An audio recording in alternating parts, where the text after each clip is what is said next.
Azi e nunta mea cea mare. Nu plânge, măicuța mea, că mă duc din casa ta.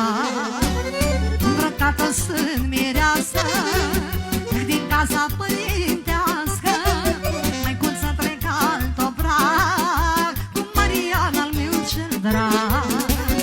Îmbrăcată sunt mireasă din casa părintească. Măicuță trec alt obrac cu bărbatul meu cel drag. Aș lega mâna.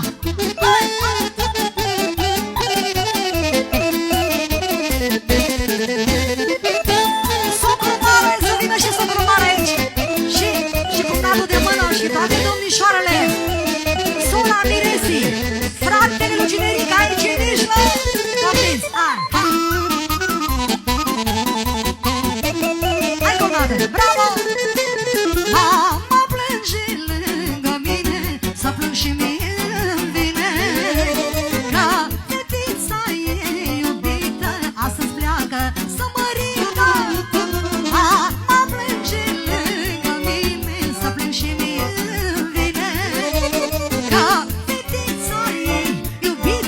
Astăzi pleacă să mărită, da, da, da.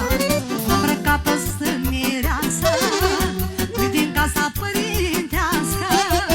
Măicuță trec alt obrac cu bărbatul meu cel drag.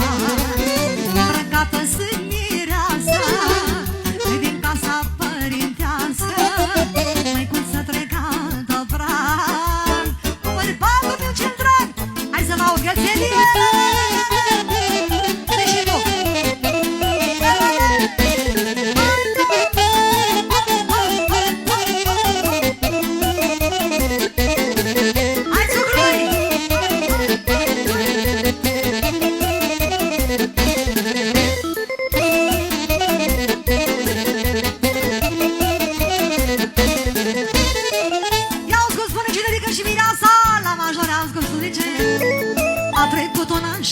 De când n-am mai fost prin țară, de când n-am mai fost prin țară.